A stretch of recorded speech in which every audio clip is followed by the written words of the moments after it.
Hey, Cliff Ravenscraft here, and you're listening to episode number 3 of Cliff's Notes on Amateur Radio.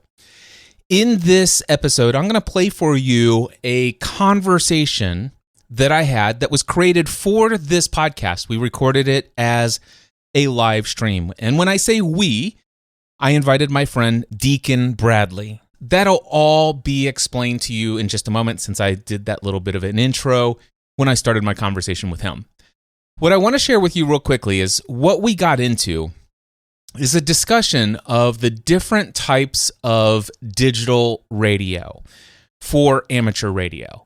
DMR, D-Star, Fusion, and then I also mixed in things that are not digital radio, but instead are very much voice over IP analog connection to repeaters, which would be Echolink and All-Star Link. Now, as you may know if you listen to the first 2 episodes, I've been licensed all of 1 week in amateur radio.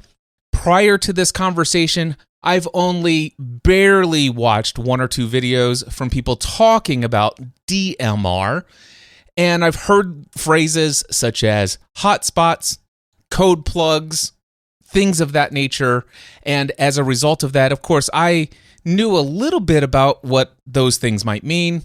My friend Deacon, who you're about ready to hear my conversation with him, has Yaesu radios, and therefore he has had experience with Fusion and the codec that it uses, which I don't have my iPad in front of me, but it's the C4 something or other. I just looked it up. It is C4FM.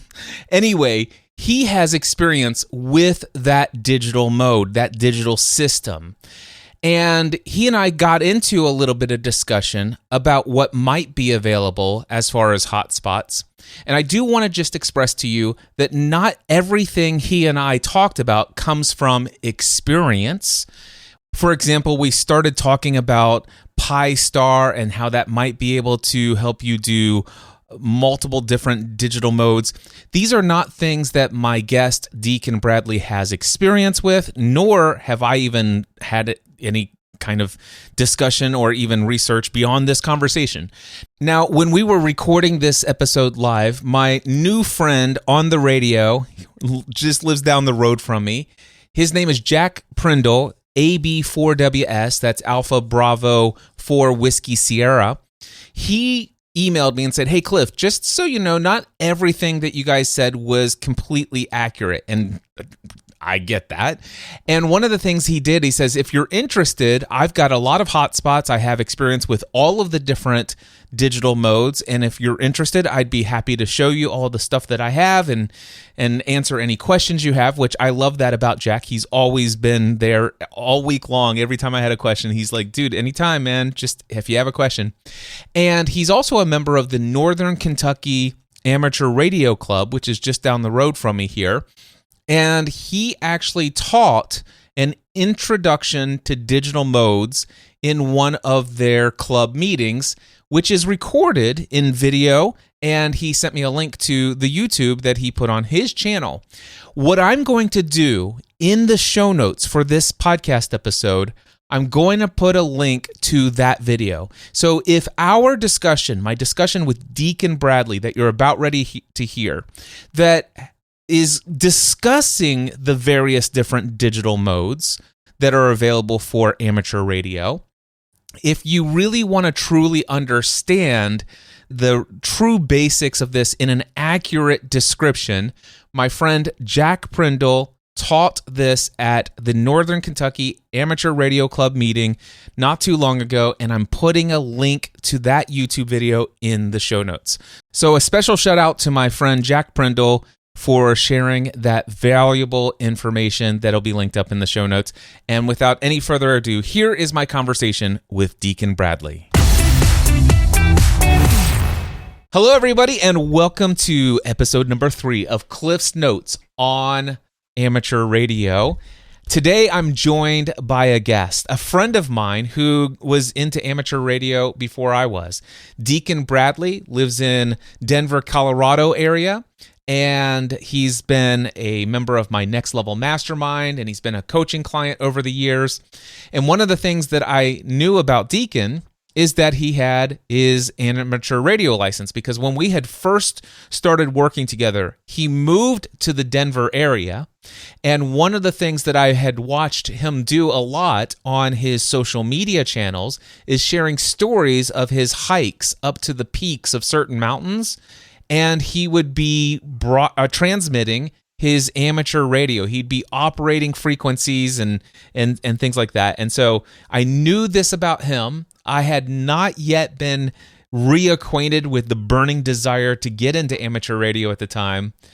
Now that I am in it, I launched this podcast. Deacon saw that I posted about this brand new podcast, Cliff's Notes on Amateur Radio, and he's like, "Oh, dude, congratulations, and we should chat." And I'm like, "Hey, would you like to be a guest?" And that's where we are today. Nothing you're about ready to hear is scripted. Deacon nor myself have any clue about what we're about ready to talk about, except for the fact that I want to ask Deacon this one question. Deacon, how long have you been into amateur radio, and why did you get into it? I think I got my license in 20. I know I got my license in 2020, and I know that because it was like right as things were starting to lock down. It was unrelated to COVID and lockdowns, and like uninspired by that. My birthday happens to be early March. This was almost like, I remember March 11th was when things started closing for us. Like kids went to spring break, never went back. My birthday is just before that, and I got this radio for my birthday that year because I was like, "Hey, I want to go. Like, I'm just finally going to follow through on this." This radio, tell us what radio that is, because you held it up. Right, I forgot. I'm on. You're on an audio. You're on an audio podcast. The Yaesu FT60. This is like just one of the classic workhorse radios. Extremely durable, extremely rugged. Just a really, really solid radio. It's still my favorite radio. And I got this mostly to listen at first, but with the intent of getting my license, studied for my license, and then COVID hit and like you couldn't get your license anywhere. And I was like, they quit hosting tests. But anyway, later that month, I found a club that they used to not allow you to take tests remotely.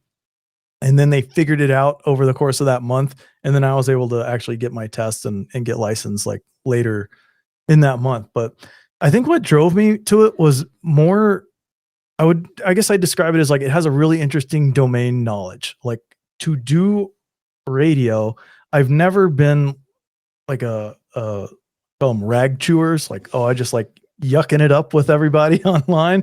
That was never my personality, but I have always loved electronics.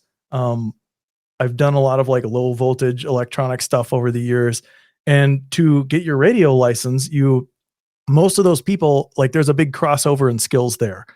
So lots of electronic type engineers involved in the field. That is not my background, although I was an electrical engineering major until I got to chemistry and then switched. And also I lived in Austin at the time, where I'd lived for a really long time. There's a huge like radio culture in Austin. Motorola was founded and is basically still there. It's something else now. And there's just a lot of those types of engineers. And so it kind of just crossed over a lot of things that of my engineering background that we're interested in. And I was just kind of, I don't know what it was. I don't know how to explain to my wife that like, I think this is fun. So you got this Yaesu FT60 handheld for a birthday present. Is it something that you had put out to somebody saying, this is something I'd really like for my birthday, or is it something you bought for yourself for your birthday? I bought it for myself. Okay. I've been researching it for a while and trying to figure out like entry-level radio, what's a good one, how to get started in the hobby, that kind of stuff. Excellent. And so this is something that you bought for yourself. What made you decide on the Yaesu FT60 as your first radio? A lot of people go the Baofeng route.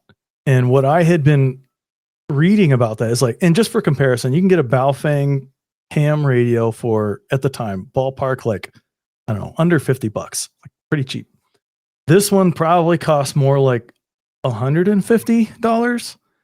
And so it was like, geez, that's kind of a like big difference. But the more I was researching, the big challenge that a lot of beginners were experiencing with Baofangs was just was like almost like signal responsiveness and just rejecting unwanted signals and just having like a really clean way to receive and transmit. And as a beginner in the hobby, I'm usually like, well, gosh, I'm probably the least qualified person to be able to troubleshoot that kind of stuff. So I would rather make the leap to uh, a a more reputable radio that has like better background noise rejection, cleaner signal, and just know that like, hey, I've got a good foundation here. So if if I am experiencing problems, it's not because of the electronics inside of the radio, it's because of something else. And so I guess I just wanted like a strong foundation. Okay, great. My next question for you is the Yaesu FT60. You said it's around $150-ish or somewhere around there. Is it a dual band UHF VHF model? Yes. Okay. So it does 2 meter and 70 centimeters. Is that correct? That's right. And it receives a whole bunch. It receives basically the entire VHF and UHF band. So you can listen in on aircraft, you can listen in on GMRS, you can listen in on like all kinds of stuff. It is analog only, so you can listen in on analog stuff, but you can only transmit on 2 meters and 70 centimeters. Excellent. Okay, good to know. You and I were emailing back and forth, and one of the things that you asked is, have you gotten into any of the digital modes yet? And this is something that I plan to dive deeper into, not just personally, but also to cover extensively in future episodes of the podcast. Maybe even we'll be launching a separate YouTube channel all for this stuff as well. But I have noticed that there are competing standards when it comes to digital. And having digital communications essentially means taking your analog radio or your handheld radio or your mobile radio or your base station capable radio and having it convert your signals into a digital and sending that voice over the internet via VoIP. And there's a lot of people who have opinions that digital isn't radio, and I've heard, there's some opinions, if you will. Yet, I'm definitely interested in all the various aspects of what's possible in this hobby. What I find interesting is to jump into this to see that there are what I perceive right now to be competing standards. It reminds me as like, are you a Windows user or a Mac user or a Linux user? And I was not prepared for that when because I'm thinking what got me in is handheld radio. I've got these abilities to have a walkie-talkie FM transmission. I'd like to hit the local repeaters on 2 meters, 70 centimeters.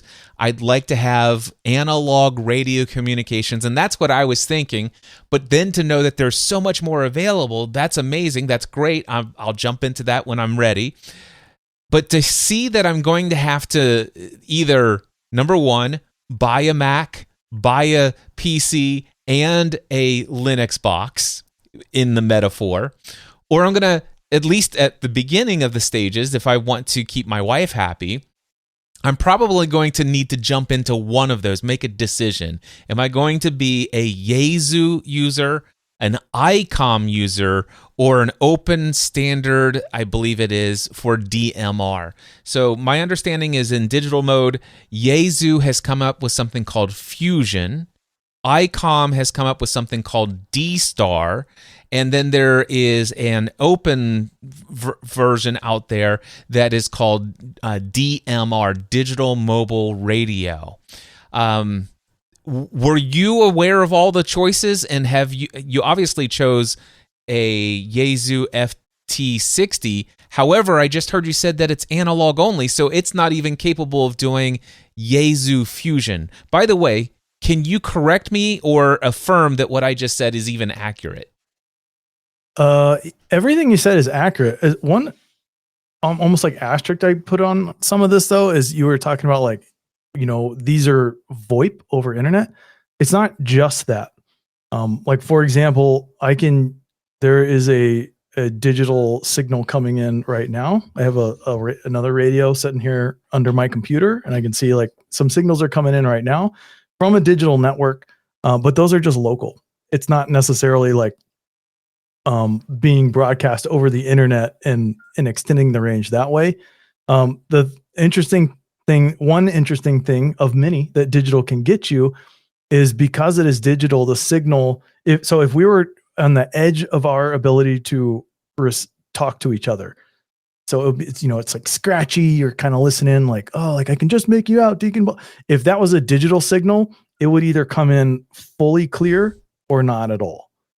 And so there are other advantages to digital. A lot of them are kind of put over the internet and linked in other ways because you can do that. But it's not the only use case for that. Okay, so it's not voice over IP only, although voice over IP can be used to extend the range of digital, is what I'm hearing. So, and that makes a lot of sense. So what happens is the radio can send out digital coded sound via the radio waves, and it can be interpreted on the other end so it can be sent via analog signals, or I'm sorry, radio waves, but it's a digital message. And I've heard that. It reminds me of like when I used to dial up with my 300 or 1200 baud modem, and I would hear that noise. And because the other night I was actually listening to a local net on one of the local repeaters here, and they had a normal net, and then they said, hey, now we're going to switch formats. We're going to end this net, but rather than returning to normal repeater operations, we're going to now begin the digital net.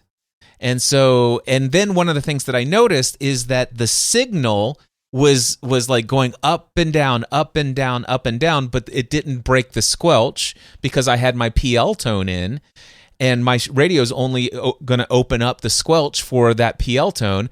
But then I clicked the monitor and I heard those old modem sounds. So it's sending out those digital bursts. So thank you so much for clarifying that it's not only VoIP. You can actually have digital radio communication that actually is not even on the internet anywhere. Exactly. Excellent. Thank you for that clarification. All right. So you, again, can you confirm the Yaesu FT60? You did say it's analog only. So even though it's Yaesu, it does not have fusion. Yes, and I generally, if you're looking at a like 2 meter, 70 centimeter dual band radio, they're usually classified as like analog only or digital. And so this is my other kind of workhorse radio. This is the Yaesu FT5D, and Yaesu's nomenclature, that D at the end there is digital, meaning like this has Yaesu digital radio also. The other radio, if you were to be like, hey, you get a free radio for coming on the podcast, what do you want to pick? I would choose the FT70D, which is just like the 60 it's like my original workhorse radio that I love, but it also has digital modes on it as well. So you can almost get like, as soon as you buy one with digital modes, it's like the price jumps up quite a bit. So, yeah, but you can buy them, whether it's like digital enabled or not. Yes, exactly. Okay, so, and is it correct that the Yaesu digital standard is called Fusion? The standard is called C4FM. And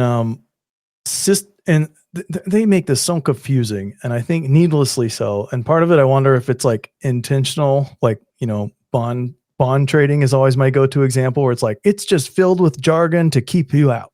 But it's not all that complicated. And sometimes some radio things feel like that too. So C4FM is like so it's kind of like MP3, where MP3 is like you took a audio format and you used an encoding, and now it's encoded in MP3 format. C4FM is taking your voice using their proprietary encoding, and now it's encoded in C4FM format. System Fusion is their technology for linking nodes over the internet. And quite often they're used interchangeably because most people use digital modes on Yaesu to talk over the internet long distances to other places. And so the way it would work is I would have my C4FM connection to my repeater. I'm broadcasting encoded in C4FM to the repeater. And then that repeater would connect over System Fusion protocols someplace else, where those remote repeaters would then broadcast out in their location in C4FM encoded. Okay, stuff. so Let let me speak this in the way that I heard it, and I can explain it to folks who are relatively new. And again, tell me if I'm picking up what you're laying down here. So let's just assume that I have the FT70D model. It's the third model that you had mentioned. It basically does analog and digital, and it's an HT device, handheld device. So I could be out in my car, and I could transmit using the digital C4FM. Basically, I just push to talk on the digital side of things. I hit a repeater. Now, technically, I am using radio waves to hit the local repeater. Now, that repeater just so happens to be connected to the internet using the Fusion interface and a network that then connects that to a network of other repeaters all over the world that can do this. And so let's just say you're in Denver, Colorado, and your local repeater that you've hit is connected to the internet, and I have a local repeater that is Fusion enabled here, or networked and connected, linked here in Cincinnati. And if I have a Yaesu model digital radio, you could actually channel right into my local repeater, and my local repeater, which is Cincinnati, Ohio. It's about 30 miles away. I could be driving in my car with my Yaesu digital enabled radio, and you in Colorado in your car could be talking to me in my car. We're each getting that from a repeater and from a repeater over radio waves, but the actual repeater to repeater from Denver to Cincinnati is happening via the internet. Yes, exactly. Excellent. Okay. So, very cool that all of that is out there. So, by the way, in my very limited research so far into digital, is there talk groups? Is that language that's a part of the Yaesu Fusion side of things? They all use different language. That's what I believe talk figuring. groups is from DMR. DMR is the only one of those three formats I have no experience in. Yaesu has something similar. I use the digital part, like connecting out to the internet and in the larger world, almost never. So I'm really rusty on their language. It is similar though, where they're essentially like my repeater would have whoever owns the repeater, like the trustee kind of configures it. And they would generally say like, oh, it's always connected to this particular, I think we call them rooms in Yaesu land. Okay.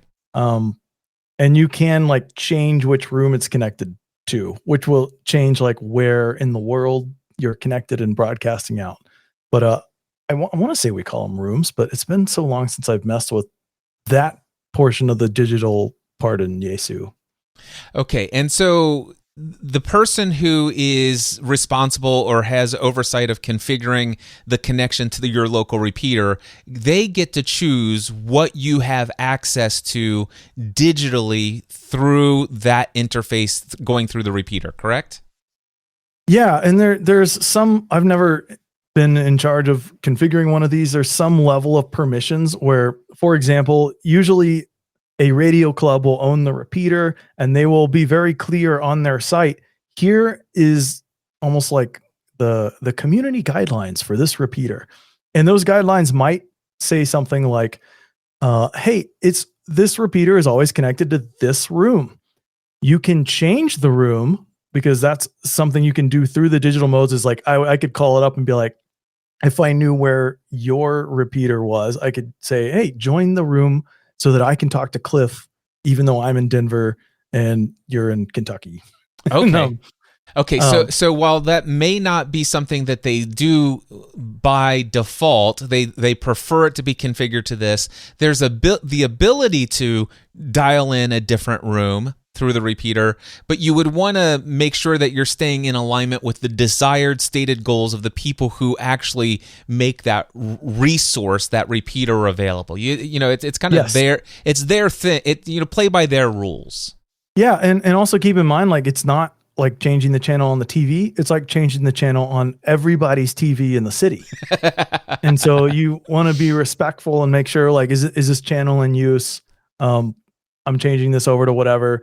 And then, change it back. Some repeaters, or like, you'll see this in their community guidelines. Some of them say, like, hey, after it's been idle for 10 minutes, this reverts to this room or whatever. Nice. And that's where I don't have insight into how those nodes are configured. But I generally just go try to find the guidelines for whoever runs that repeater. And they usually say, like, don't change this, or this one can't be changed, or change it, but put it back, or it's going to revert by itself. So don't worry about it. I love it. Thank you so much for all this information. I'm totally digging this. All right. The next question. Oh man, there's so many different directions. My mind is spinning so many different areas. Oh, next question. So that is dependent upon that. Now, again, I know that I'm hearing a lot. Most of the things that I'm bringing, I'm going to bring terminology that I know that is a part of DMR, because I've heard people talking about DMR. I've watched a few videos about DMR. But I would imagine that this language might convert to this fusion.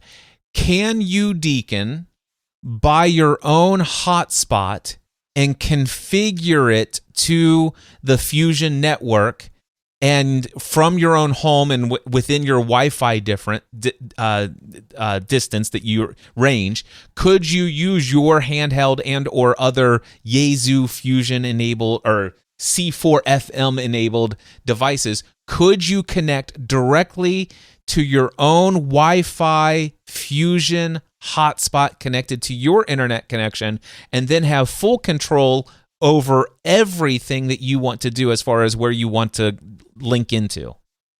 Yes, and that's a route I intended to go. Never quite have gone down that road. You would use the system that I would have used anyway. Is called Pi-Star. Is this something you've heard of? I've not heard of Pi-Star yet.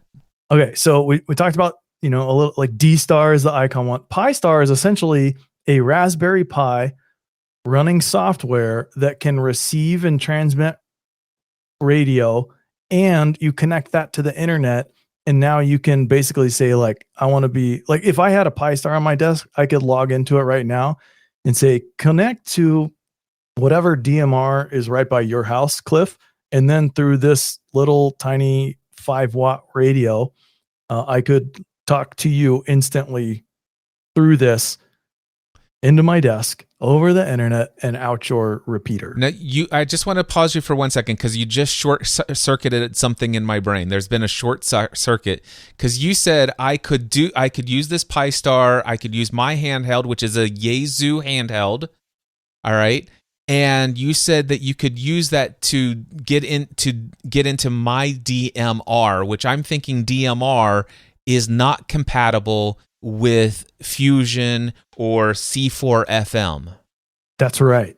So, but the Pi-Star would be able to take your Fusion or C4 FM protocol, receive it, and then transmit it and connect to my DMR connected thing. Yes, I imagine it like almost like one of those old school switchboards where, you're plugging in, like, this wire is the input, and then, you got the output. I'm going to plug it into this one, where I'm like, all right, I'm talking I don't even have to use C4 FM as input. I could just use a normal radio. And so then I have, normal analog signal in, and then in the Pi-Star, I'm saying, hey, when you receive this normal radio, let's translate it to DMR and go connect remotely to this DMR. Okay, so now I have a question. So if I get a Pi-Star, I understand that from what I just heard you say, that I could have a Pi Star, and even with a $26 TID radio TDH3. By the way, $26 for this. That's amazing. And I could analog into my. They still call it a hotspot, though, right? This Pi Star, or is it just called a Pi Star? They call them hotspots. Okay, thank you. Okay, so I'm gonna my hotspot will pick up this analog signal, and then I can configure it to connect to other DMR nodes and things out there, and can I also use that Pi Star to get into the other repeaters that have DMR? Technically, yes. There are like DMR repeaters that maybe wouldn't allow outside connections, so you do have to connect. It's not that you connect directly to the repeater, is my understanding. You actually connect to the room that the repeater is connected to. Okay, that's fair, and that almost makes sense to me. Okay, so the next question I have for you is that, okay, so I could have a Pi Star, a Raspberry Pi, that receives my analog signal and can transmit to DMR. Can I actually use a Pi Star to or connect to Fusion and D-Star? Yes, yeah, it'll connect to all those things, maybe even some other things. I'm looking at their website right now, and this is open source software. Like, it just runs on a Raspberry Pi. You can buy a device that's already set up, which is nice. Yeah, it does D-Star, does System Fusion, C4FM. It does P25, which I don't have any experience with. A lot of like police would use this digital encoding, and a few other things that I don't actually know. So pause for 1 second. Okay. So I'm understanding that I could get a Raspberry Pi, a Pi Star, and I would actually have the ability, if it's hooked up to my Wi-Fi here in my house, and I have any analog radio, I would be able to effectively communicate to DMR, Fusion, and D-Star. Is that correct? Yes. Okay. And you could use your GMRS radios if you like. Yeah. Okay. So the interesting thing that I like about this is that if I'm thinking about it, one of the things that I could do if I had such a Pi Star hotspot device, I could put that in a little case with the ability to plug that into my cigarette lighter plug and via USB-C to keep that thing charged up. And I could connect that Pi Star to the hotspot on my mobile phone, and I'm actually able to have digital communication everywhere. You could totally do that. I just was remembering and Googling the device called OpenSpot. That is basically a simpler version of what you described. It's battery powered. It's like everything built together. But this is a little. It looks like almost like a big key fob. You carry this with you. You connect it to your phone or whatever has internet, and like a lot of people keep these in their car, and then they just use their handheld radio to talk essentially to the little key fob looking device right there in their car, and then that goes over their cell phone stuff in whatever encoding they prefer out to whatever broadcast they prefer. Okay. Let me share with you and the listeners that what's going through my head right now. One of the things that excites me about this is that whatever radio I decide to buy doesn't mean that I'm going to lock myself in only to a sub community of amateur radio operators. So, by the way, one of the things I have heard from very high up industry experts that Yaesu is the number one selling brand of radios today. And I heard that right after I heard you say that I'm a Yaesu guy. Is it safe to say that that's accurate? You're a Yaesu guy. Yeah, I got 3 Yaesu radios right here on my desk. Okay, wonderful. And what I will tell you, while I haven't looked into a lot of Yaesu radios, I've heard plenty of great things about them. I must say that when it comes to the aesthetics of radios, there's something really visually appealing of the Icom. I don't know if it's ID52 or whatever. Those things look beautiful. I mean, it's like the actual screen looks beautiful. The actual curves of I mean, it's like, this is a good looking handheld. It's like but the thing is, like, but I'm hearing like little echoes of people out there saying, yeah, but D-Star used to be a really big thing, but it's not as hot as it once was. And and then there's Fusion, and while that's a best-selling radio today and stuff like that, you really want to stick with DMR, blah blah blah. And I'm like, oh my gosh, not this again. Yeah.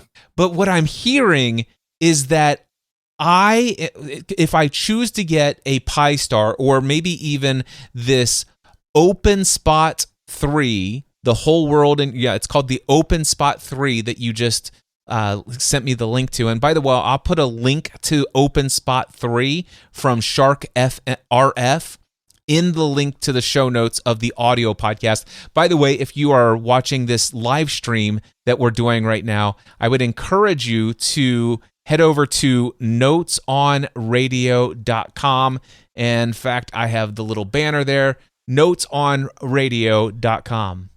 Hey, real quick, not that we're required by FCC, but let's do a little identity check-in. This is KQ4UUR, Kilo Quebec 4, Uniform Romeo. And Deacon, I'll send it over to you. November 5, Juliet Oscar Victor here. There we go. Fun stuff. Okay.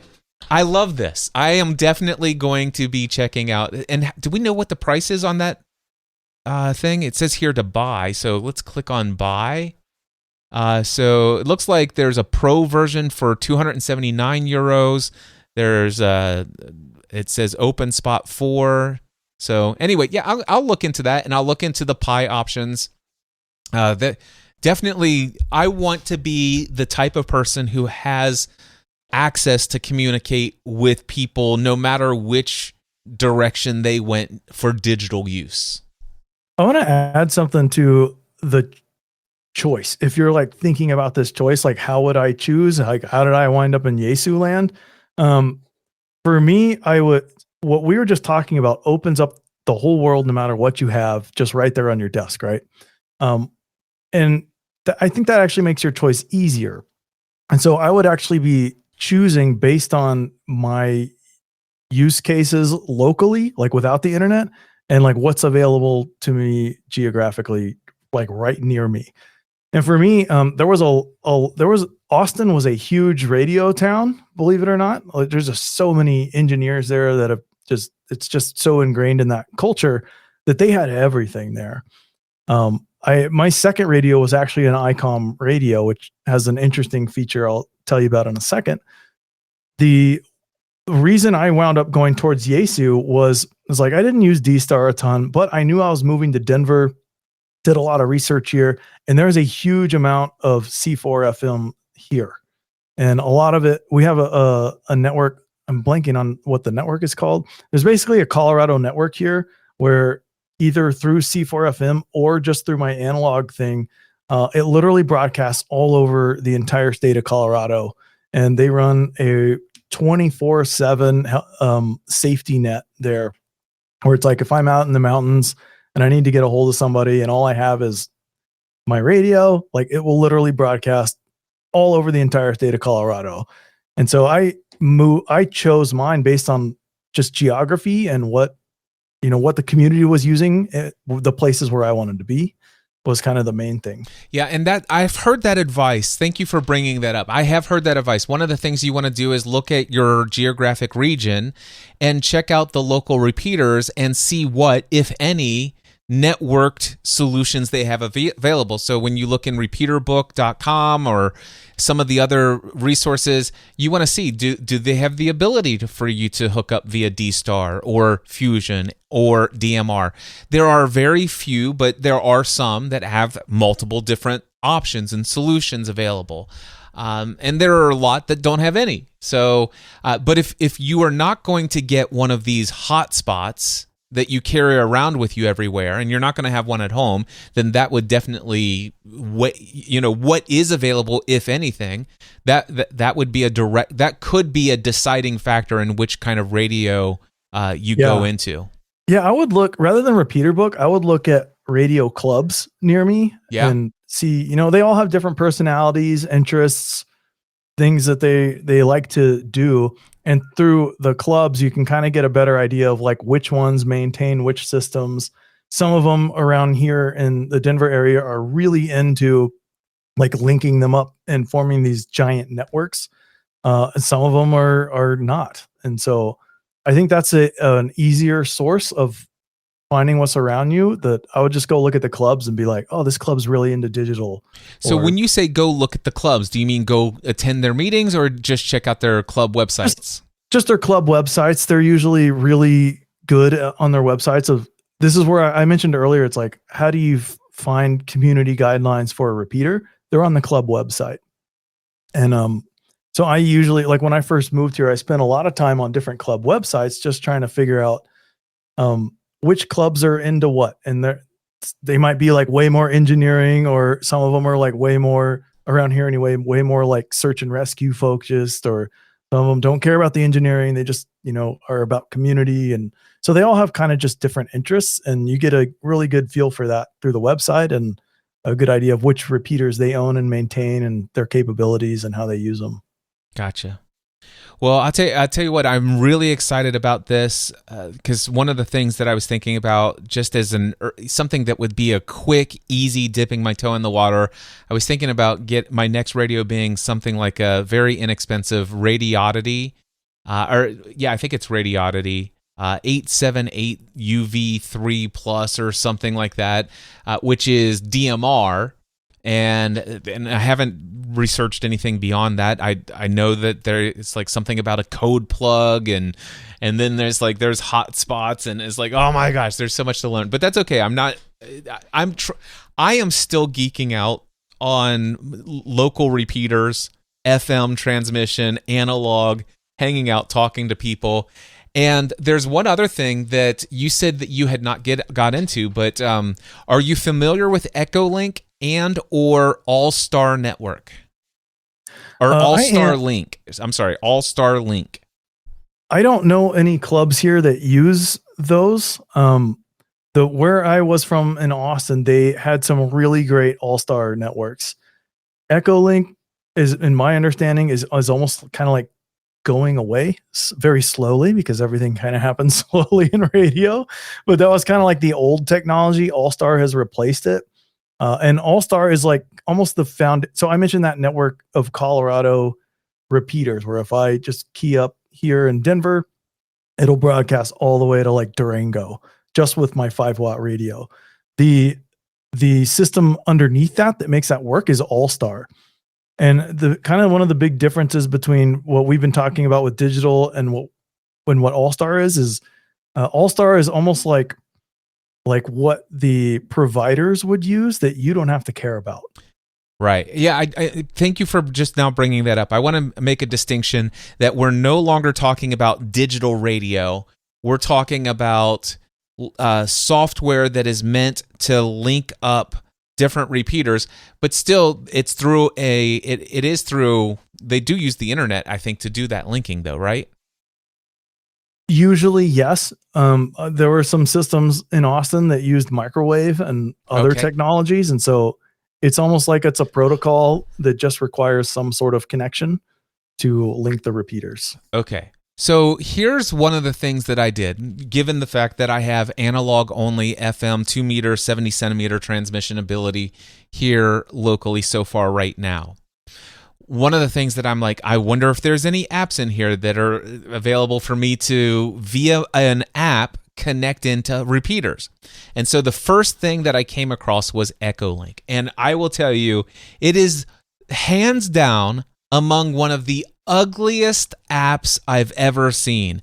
I mean, this is like, do you remember the first year that the App Store on the iPhone was ever introduced? No. Oh, This app looks like it was designed that year. Whatever year, it's like whatever that first iPhone, when they had first opened up the App Store, it looks like somebody designed it there, and it looks like they paid, some 13-year-old to slop it together. Now, technically it's brilliant, but aesthetically it hurts to use. That's a good description of a lot of stuff that I come across in radio. If there's one thing that I hope that I might be able to be a voice of, is I want to actually make a lot of connections in this industry. I want to make a lot of connections with people who are out there who have amazing technology, but the aesthetics of their websites and or interfaces and or apps are absolutely horrendous. And I would love to not say, hey, I'm judging you. It's just that my question is, do you have a genuine desire to see a younger generation get into this hobby? And if so, I'm sorry, so many people are going to install Echolink, click on it one time, and say, no way. I mean, I'm almost offended by the ugliness of the app. Yeah, you're not wrong. It's awful. But why is it still on my phone is the question. And here's why, Deacon. So I put a 25-watt mobile radio in my car. And so that's where I'm doing most of my stuff. Prior to that, I had my little HTs, but I'd have to go outside of the house to get any kind of real reception. But the other night, I was sitting at my kitchen table. It was like 11:30 p.m.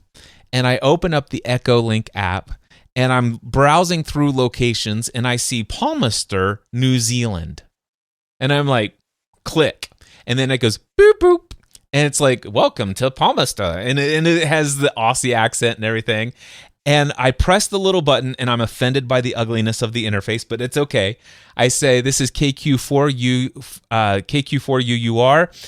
This is Cliff in Northern Kentucky. I am testing out Echolink for my very first time. I click the little button, and I hear, it kerchunk that repeater. And all of a sudden, this guy in New Zealand with this super thick Aussie, Kiwi accent comes back, and he's like, "Hey, Cliff, this is so and so, blah blah blah," and we're sitting there chatting, and then another guy comes in, and I'm literally having, and so what I know about this is like, okay, yes, I'm using an app on my phone, but my voice was just FM modulated and carried over the radio waves in a 50-mile or whatever, however many, 70-kilometer, whatever, because they're kilometers over there. But anyway, a 50-mile radius of that repeater, and my voice is echoing throughout all of that area in any of those amateur radios. It's like, dude, this is amazing. This is cool. And it's not the same as digital, but it's an app on my phone. And what I love about this is I don't have to have a radio. Now, the thing is you have to have an amateur radio license, because ultimately my voice is being carried and I am technically transmitting over radio frequencies. Anyway. Yeah, I've never done any of that stuff, but it's amazing. And my second experience with Echolink was I chose Bangkok, Thailand. And there are all these people talking back and forth, and it's like, of course, they're speaking whatever that language is, and I heard them continue to say KQ4UUR, KQ4UUR. I see that you're out there. They didn't say I see that you're out there. They said KQ4UUR. But then they were using their language, and so I came back and I said, "This is KQ4UUR. I'm in Hebron, Kentucky, in the United States. I only speak English." And they say, "KQ4UUR. It's Saturday at 8 a.m." And the language breakdown was atrocious. But I actually made contact with somebody in Bangkok, Thailand, and we chatted back and forth about what time amazing. It was in our perspective, what day of the week and time it was. That's so cool. Yeah.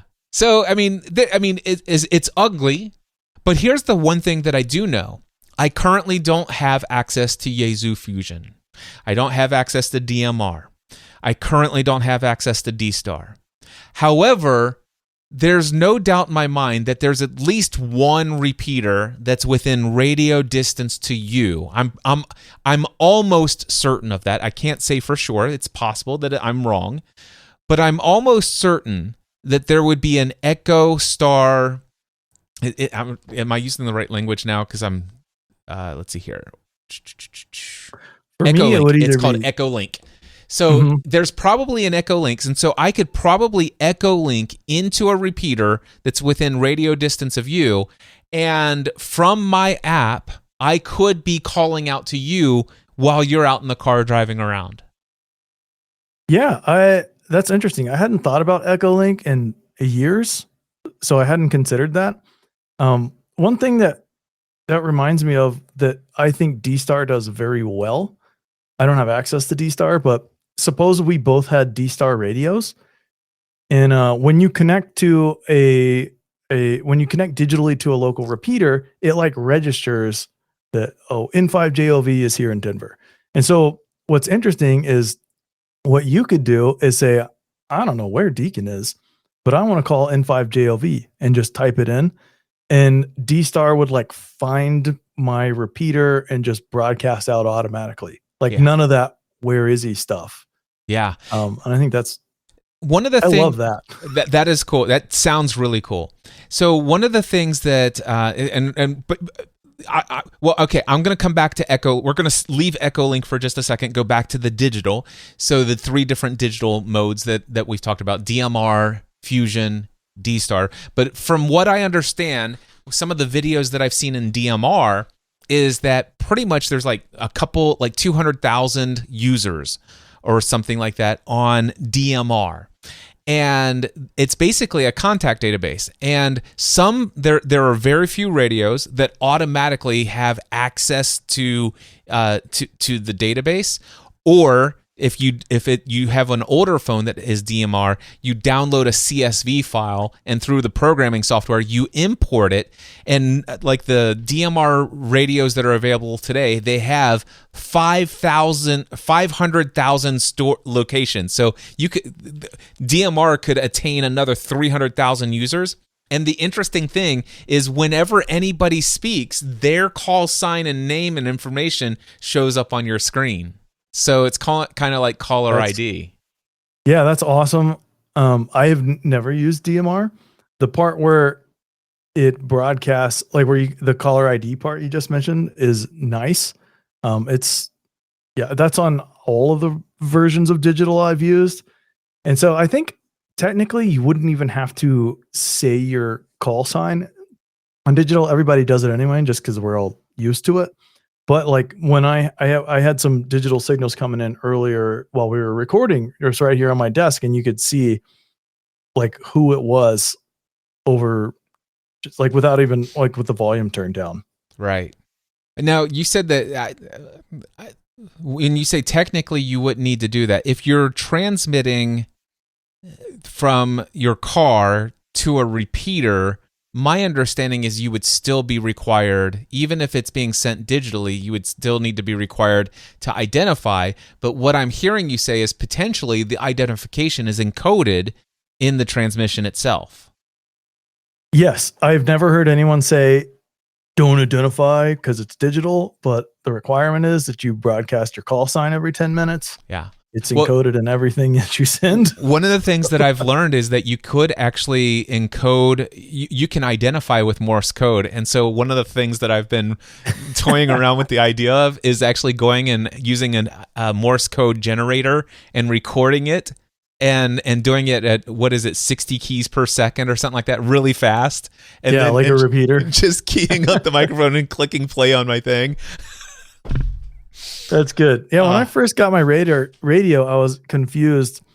Different repeaters do different things. Like most of the ones that I listened to most often did not identify themselves if there was no traffic on it. But there's a handful that just every 10 minutes they broadcast out Morse code for their whatever their station is. Yeah. And I was always like, what is that? Yeah, I've seen the same thing. So there are a handful of I'm so blessed. There are so many repeaters around me. Excuse me. So here's the situation. Some of them I've noticed that the behavior is as soon as I key up, if I just go hit the key and let go, it immediately comes back. Such and such repeater at 147 PL tone such and such. This is, and it gives the call sign of the repeater, blah blah blah blah blah, and so it tells you the time. So there are two repeaters that do that, and then there are the ones that once an hour, every hour, on the hour, they give the Morse code and they say welcome to such and such repeater. The time is blah blah blah, and yeah, but I've noticed some of those different behaviors. So, Deacon, okay, we went back to the ID thing, the caller ID. Do you need to transmit if you're in digital, if it's encoded? By the way, I'm not familiar with the technical requirements of whether or not you need to identify audibly or with Morse code or whatever when transmitting in digital. So because of that, I'm not certain. I would encourage you to look it up before you go around transmitting on digital without it. Okay, going back to the other thing. So Echolink is an ugly app. One of the things that I came across when I was reading, about more Echolink, and then all of a sudden I saw a bunch of repeaters say Echolink and also connected to All-Star-Link node. And I'm like, what's All-Star-Link? And then all of a sudden I found that that's kind of like it essentially is doing the same thing as Echolink. It's just called All-Star-Link. And that led me, so Echolink is an app on iPhone that I first used. It's really ugly. Can I say that one more time? It's incredibly offensively ugly. You should see the desktop software. It's I've seen pictures of it. I'm not even touching that. There's no way. All right. Now, this app is not nearly as ugly. It is called Repeater Phone. Okay? Repeater Phone. And if you log into Repeater Phone and go to settings, you click add new account, and you can actually add your Echolink username and password. And you can also add your All-Star-Link username and password, and it's one app to rule both of the platforms. And so now any All-Star-Link, any Echolink from Repeater Phone, from one app called from this app called Repeater Phone, I can now log into a ton of repeaters all over the world from my cell phone. That's cool. I had not. We've talked a lot about digital. I don't actually use digital very much. Okay, so Deacon, now I want to let's kind of wind down our conversation here. And what I'd love to ask you is, what do you use? We talked about why you got into it. You're kind of geeky. You kind of like that stuff, blah, blah, blah. You use the phrase rag chew. You don't want to just chum it up and chat with somebody. What do you use these radios for? My favorite thing since moving to Denver has been this hobby called Summits on the Air. Are you familiar with this? I've heard about it from a guy named Deacon Bradley who lives out in the Denver, Colorado area, and he climbs to the summits of mountains and gets on the air. Yes, I love it. Radio people, you'll hear them call it SOTA. There's another flavor of this you might enjoy being familiar with called POTA. Have you heard of this one? I've heard of POTA. Tell us a little bit more about POTA. It's Parks on the Air. Okay. Both of them are essentially the same hobby, almost like gamified in a different way. And so Summits on the Air is the only one I have done where essentially there's a database of summits all over the world. They give them points based on, difficulty, elevation, stuff like that. And to activate it, quote unquote, you essentially have to climb to the summit and then make a certain number of contacts. And so that's one way to do it, is climbing the mountain. But here in Denver, Friday, Saturday, Sunday, this radio on my desk will get around, between 9 a.m. and noon, Summits on the Air calls will come in, and it's like other people out there. And that's just a fun way to connect with people. They're not usually long conversations. It's just like learning, all right, I'm activating this. You got to log the thing. And I've actually found several mountains from that where I was like, I want to go climb that one because I didn't know that was like a great peak to climb. And so I find out where the guy is, I'm looking it up and I'm like, yes, I'm adding that to my list of summits to go climb. So I just kind of enjoy that because it's almost like a transactional form of radio, but it's very functional too. Where it like my hobby is hiking, and this is a way to almost like connect two hobbies. It's pretty fun and easy. Yeah, I love that. So when you are hiking up to the summit, what kind of radio are you taking with you? So I am just a technician class user right now. So I'm always taking my 2-meter radio. This is where I was saying this one, my FT60 analog one this performs way better than my other radios if it's just the radio with an antenna. So how many watts is that? 5. So it's a 5 watt. And are you using, it looks like a rubber duck antenna. Is it the standard antenna that came with it? This is the antenna that came with it. That's the one I use most of the time. And it is plenty. I don't know what it is about the electronics in this radio that it's incredible at just broadcasting and receiving. And so like, that's why that's kind of my go-to for those. Also because it's analog, it gets really good battery life. And it's just really rugged. I usually take my 5D, my FT5D with me. Also, this one has an interesting feature that we didn't talk about. It is less good at transmitting and receiving without like a specialized antenna. Okay, so the FT5D, but now did you say that one's digital only? It's analog and digital. Okay, it's analog and digital.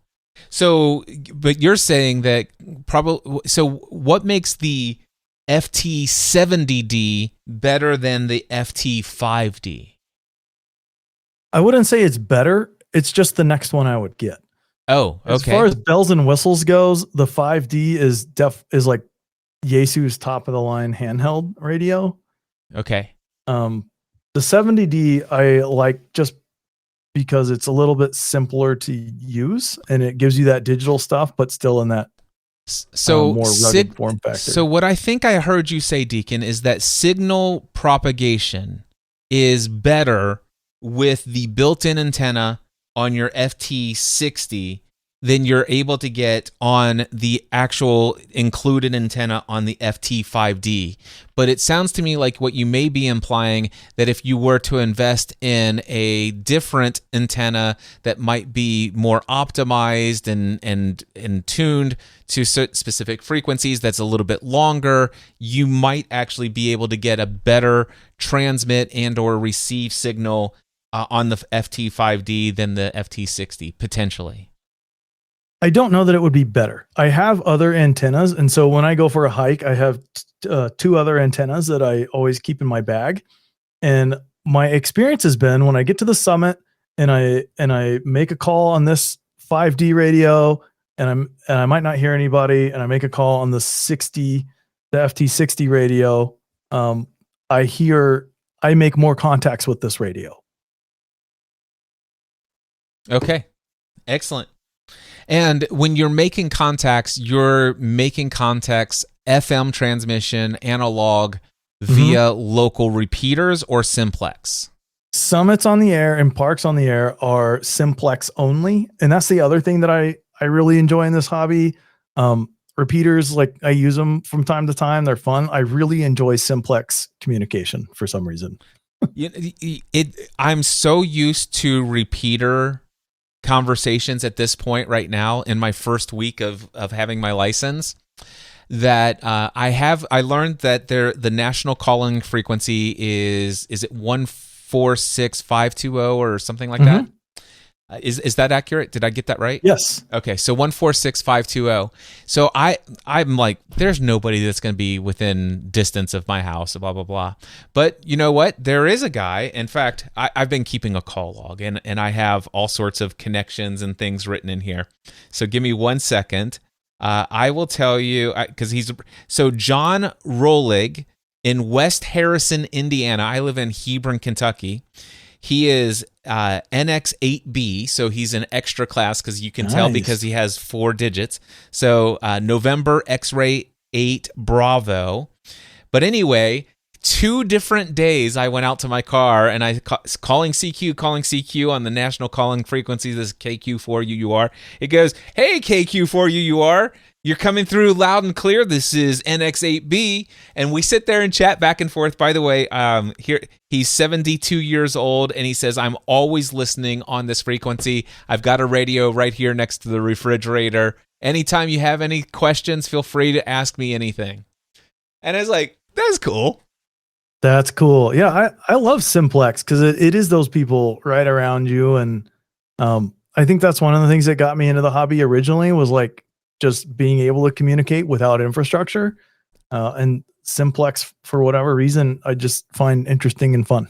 I love that you just brought that up, and I'm glad we can include that in our conversation here. So we've been talking a lot about digital because that's really, it's like, that's what I most was interested in having this conversation because you're a Yaesu guy, and I'm like, okay, well, Yaesu is fusion, and oh my gosh, what if I go down the DMR route? Am I going to miss out on the ability to communicate with Deacon? And the answer to that question is no, because I'm probably going to either get a Pi Star or that Open Spot 3 thing. So it sounds to me like I'll be able to work out that detail. Or I may just go to the fusion side, join the fusion side. But anyway, I love that we had this conversation and the whole idea. And there's so many different rabbit trails we could go about. You know, is digital even the radio hobby? Which I'm like, dude, it's yes, it is. It's required that you have a license to do it, and it's using radio frequencies. I love all of that. But anyway, but you just spoke about the fact that one of the things that you love about the hobby, and especially Simplex, is if infrastructure is down. The fact of emergency communications in the event. And I was watching the 2nd or 3rd episode of Ham Nation, which was a podcast on the Twit network with Bob Heil. And in that episode, they talk about emergency communications. And right at that time, it was Joplin. Was it Joplin somewhat? I can't, Missouri. But anyway, there was the big tornadoes that came through, and they had tons of photos, and it showed how they came in, and amateur operators were able to provide some amazing emergency support for the Red Cross, local search and rescue, everything. So I do love that aspect of it. I actually went through something like this just coincidentally. I never got into this. I said like, hey, I love Simplex because of that. To me, that's more like my desire of I really value functional things and just functional hobbies and skills, but it's not necessarily out of like fear or like high probability of something happening. Right. I just like being functionally capable. Right. And so I got into this hobby, and then this must have been late 2020. I forget exactly when. I was kind of new to the hobby at the time, but I'd been in it long enough to have like a few radios around, and I had antennas on my house, so I had better range. And we had this crazy ice storm in Austin, Texas. And we are not prepared for ice down there. And also, I don't know if you know anything about Texas, but we pretend we're our own country.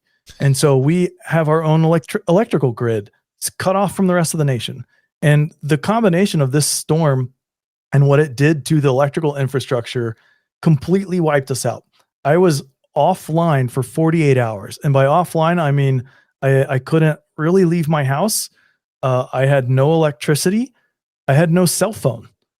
It was just all completely gone. And if I hadn't gotten into this radio hobby, I would have just been sitting there. It was like in the low 50s in my house. I would have just been sitting there thinking, this is going on for a while.